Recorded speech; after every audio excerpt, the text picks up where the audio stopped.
श्रीरामं श्रीरामं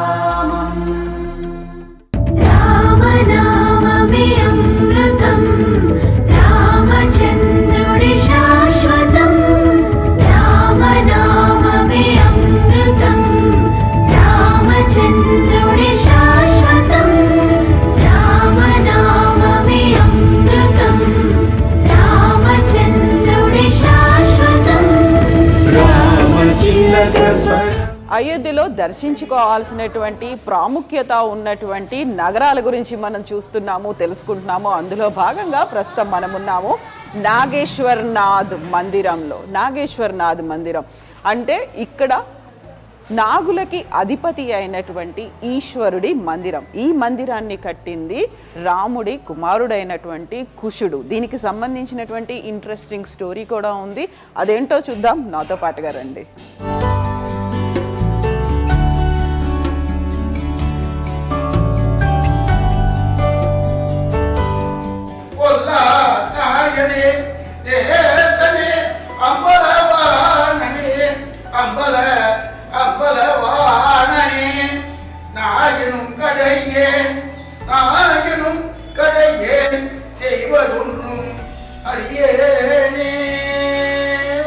నాగేశ్వర్నాథ్ మందిరం రాముడి కుమారుడు కుశుడు కట్టించినటువంటిది ఈ మందిరం. దీనికి సంబంధించినటువంటి పురాణ గాథ ఒకటి ఉంది. కుశుడు సమీపంలో ఉన్నటువంటి సరయూ నదిలో స్నానం చేస్తున్నప్పుడు తను పెట్టుకున్నటువంటి చేతి కంకణం ఒకటి నీటిలో కలిసిపోయింది. అది మిస్ అయిపోయింది. ఎంత వెతికినప్పటికీ అది దొరకలేదు. అయినప్పుడు అక్కడి నుంచి వెళ్ళిపోయాడు కుశుడు. అయితే ఒక నాగకన్య దాన్ని వెతికి తీసుకొని వచ్చి కుశుడికి ఇచ్చింది.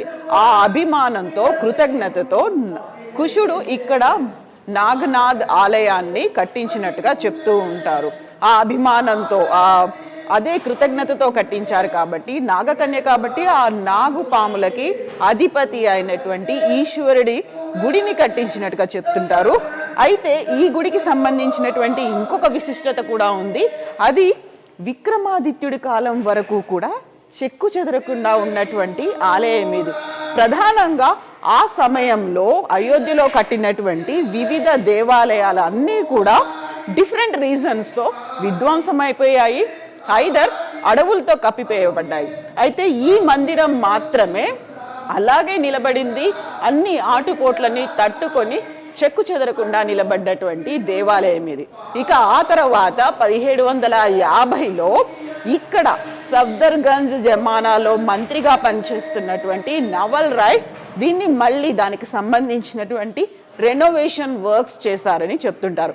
ఓవరాల్గా దీనికి సంబంధించినటువంటి స్థల పురాణం ఏంటి మనం తెలుసుకుందాము.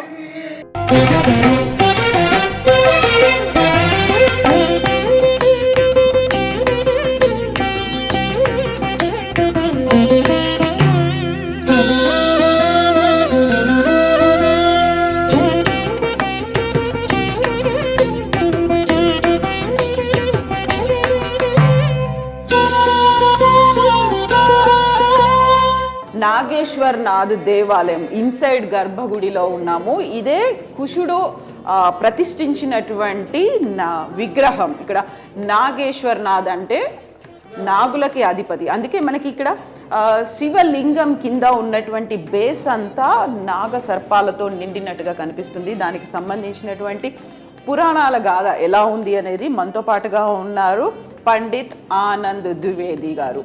ఆనంద్ జీ, जय श्री राम। ओ नमः शिवाय। ओ नमः शिवाय। हाँ, इसके बारे में हम जानना चाहते हैं, पुराण गाथा क्या है इसके बारे में? मंदिर की स्थापना जो है श्री राम जी के जो कनिष्ठ पुत्र थे कुश जी महाराज, उनके समय पर हुई थी।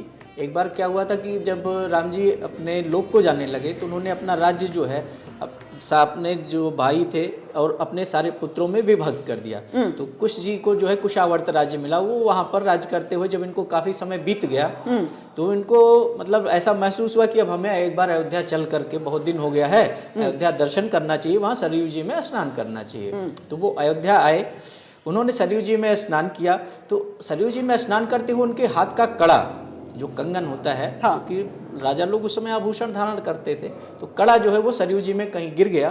और नाग कन्या कुमुदनी जो है उस समय विहार कर रही थी सरयू जी में, उस कड़े को लेकर के और नागलोक को चली गई। तो जब कुश जी को ज्ञात हुआ कि मेरे हाथ में कड़ा नहीं है, तो उन्होंने ध्यान किया। उनको जब सारी कथा मालूम हुई कि नाग कन्या मेरे कड़े को लेकर चली गई, तो उनको बड़ा क्रोध हुआ। उन्होंने कहा नाग ने मेरे कड़े की चोरी की, इसलिए आज मैं पूरे नागलोक को भस्म कर दूंगा, जिससे कि भविष्य में कोई और इस तरीके का दुस्साहस ना कर सके, चोरी ना कर सके।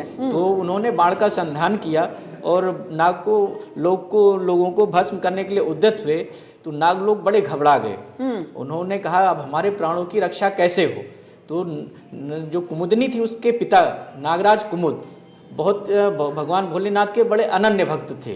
तो उन्होंने कहा अब हमारे प्राणों की रक्षा सिर्फ हमारे भगवान भोलेनाथ ही कर सकते हैं। उन्होंने भगवान भोलेनाथ से प्रार्थना की, हे प्रभु किसी प्रकार से हमारे प्राणों की रक्षा करिए, किसी प्रकार से हमारे प्राणों की रक्षा कीजिए। भगवान भोलेनाथ प्रकट हुए, उन्होंने कुश जी के क्रोध को शांत कराया। कहा हे कुश जी, इस नागों को आप अभय दान प्रदान करें। ठीक है। तो कुश जी ने कहा महाराज इन्होंने तो हमारे कड़े की चोरी की है, इनको दंड तो कुछ मिलना चाहिए। तो भगवान भोलेनाथ ने कहा इस दंड स्वरूप आप इस कन्या का पाणी ग्रहण कर लीजिए, इसके साथ विवाह कर लीजिए, इसको भी दंड मिल जाएगा और जो है आगे से मतलब आपकी बात भी रह जाएगी। तो उन्होंने कहा ठीक है प्रभु, हम आपकी सारी बात स्वीकार करेंगे, लेकिन उस स्थिति में जब आप नित्य प्रति इस स्थान पर हमें दर्शन दिया करें। तो तब से भगवान भोलेनाथ अपने भक्तों के कल्याणार्थ इस स्थान पर विराजमान हैं और कुश जी को दिए हुए वचन के अनुसार नित्य प्रति यहाँ पर दर्शन होता है। जो है नाग देखिए चारों तरफ आप देखिए नागों के ऊपर वेष्टित हैं, तो नागों की रक्षा के लिए प्रकट हुए, इसलिए इनका नाम नागेश्वरनाथ। ఇప్పుడు మనం చెప్పుకున్నటువంటి స్టోరీకి ఇది ఇంకొక ఎక్స్టెన్షన్. అదేంటంటే తన కంకణం పోయింది, కుశుడి కంకణం పోయిన తర్వాత అది నాగకన్య కుముదినికి దొరికింది. ఆ కుముదిని ఆ కంకణాన్ని తీసుకొని నాగలోకానికి వెళ్ళింది. అయితే ఇదంతా ఇంటికి వెళ్ళిన తర్వాత, అంతఃపురానికి వెళ్ళిన తర్వాత కుశుడికి తెలిసింది తనకి చేతిలో ఉన్న కంకణం పోయిందని. ధ్యానంతో తెలుసుకుంటే కుముదిని దగ్గర ఉందని. అయితే అది తను కొట్టేసింది అనుకున్నారు, దొంగతనంగా తీసుకెళ్ళిపోయింది అనుకున్నారు. ఈ నేపథ్యంలోనే కుశుడు నాగలోకాన్ని అంతం చేద్దామనుకొని తన అస్త్రాన్ని ఎక్కుపెట్టాడు. అప్పుడు కుముదిని తండ్రి కుముద్ రియలైజ్ అవుతాడు విష్ణువుని అలాగే శివుణ్ణి వేడుకుంటాడు. అప్పుడు శివుడు ప్రత్యక్షం అవుతాడు. శివుడు ప్రత్యక్షమై ఒకటి చెప్తాడు, ఇప్పుడు తను దొంగతనం చేయలేదు, అలా ఎత్తుకుపోలేదు, కాకపోతే జరిగింది ఇది అని చెప్పిన తర్వాత అప్పుడు ఏం చేయాలి, తన అస్త్రాన్ని మళ్ళీ ఎక్కుపెట్టారు కాబట్టి ఏం చేయాలి అనుకున్నప్పుడు శివుడు తన్ని పెళ్ళాడమని కోరుతాడు కుముదిని. అయితే అక్కడ మాత్రం కుశుడు ఒక కండిషన్ పెడతారు. సో మీరు ఇక్కడ వచ్చినట్టయితే, ఇక్కడ మీరు ఉన్నట్టయితే, ఈ ప్రాంతంలో మీరు వెలిసినట్టయితే నేను కుముదిని పెళ్ళాడతానని చెప్తారు. ఆ నేపథ్యంలోనే శివుడు ఇక్కడ వెలిసారని, అందుకే నాగేశ్వరనాథ్ అనే ఒక పేరు వచ్చిందని. तो इस गाथा के साथ एक और हिस्टोरिक रिप्रेजेंटेशन भी है ना, राजा विक्रमादित्य के साथ और नवल राय जी के साथ भी है ना। जी जी। अब फिर कालांतर में जब अयोध्या फिर कितनी बार बसी और उजड़ी, तो एक बार क्या हुआ, राजा विक्रमादित्य जी विहार करते हुए सरयू तट पर विचरण कर रहे थे। उस समय अयोध्या बिल्कुल वीरान सी थी, यहाँ मतलब सब केवल सरयू जी का जल और जंगल ही हो गया था। तो वो विहार कर रहे थे सरयू जी पर, ऐसे आखेट करते हुए निकले। तो उन्होंने क्या देखा, एक घोड़े पर सवार एक व्यक्ति आ रहा है, बिल्कुल काले कलूटे स्वरूप में, बिल्कुल दैत्य स्वरूप, और वो आता है घोड़े से उतर करके जो है सरयू जी में स्नान करता है, और जब वहाँ से वापस आते हैं तो बिल्कुल देव स्वरूप हो जाते हैं। तो राजा विक्रमादित्य जी को बड़ा आश्चर्य हुआ। उन्होंने कहा प्रभु आप कौन हैं, और आप अभी जब आए थे आपका स्वरूप कुछ और था, इस समय आपका जो स्वरूप है कुछ और है।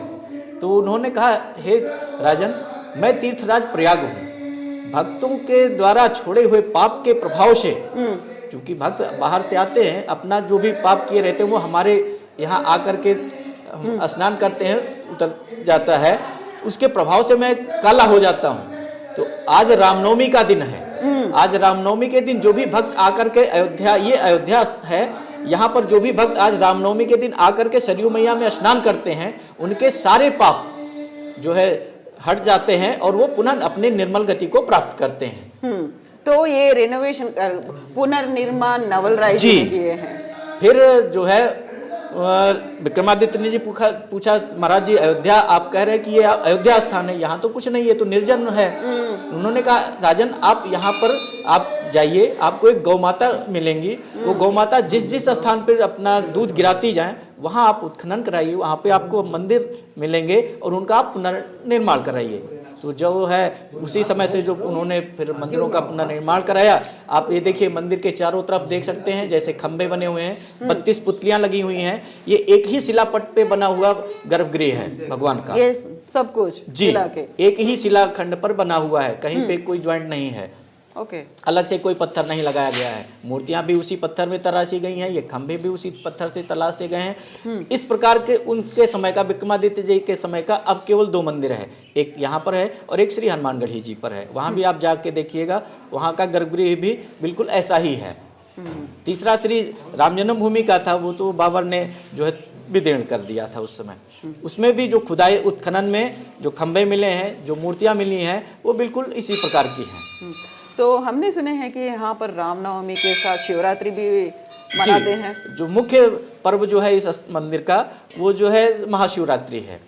जी, भगवान महाशिवरात्रि तो भगवान भोलेनाथ को समर्पित है, वो तो पूरे देश क्या पूरे विश्व के मंदिरों में जो है मनाई जाती है। जय श्री राम। जय श्री राम, जय Bholenath. Thank you so much Anand ji, thank you.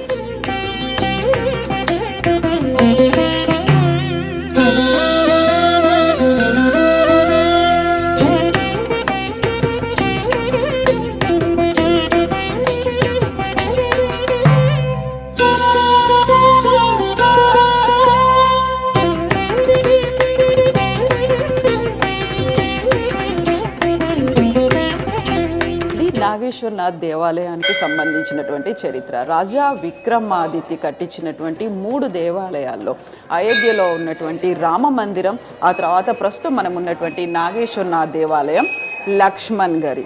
అయితే ఆ తర్వాత దండయాత్రలు కావచ్చు, వివిధ కారణాల వల్ల అక్కడ రామ మందిర నిర్మాణం అనేది, అంటే రామ మందిరాన్ని అక్కడ కూల్చేశారు. చివరికి గట్టిగా నిలిచినవి నాగేశ్వరనాథ్ దేవాలయం, లక్ష్మణ్ గారి. సో ఆ తర్వాత దీన్ని రినోవేషన్ అనేది నవల్ రాయ్ చేశారు 1750లో. ఇప్పుడు మనం చూస్తున్నటువంటి ఈ నిర్మాణం అంతా, ఇంక్లూడింగ్ లోపల ఉన్నటువంటి స్ట్రక్చరు, కన్స్ట్రక్షన్, ఇవన్నీ కూడా ఒక ఏకశిలతోనే జరిగినట్టుగా చెప్తున్నారు పండిత్ ఆనంద్ జీ. ఇక్కడ ఓవరాల్గా మనం చూస్తున్నటువంటి బ్యాక్ సైడ్ నిర్మాణం అంతా కూడా ఏకశిలతోనే జరిగినట్టుగా చెప్తున్నారు. ఒకే ఒక కొండని తొలిచి కట్టినటువంటి నిర్మాణంగా.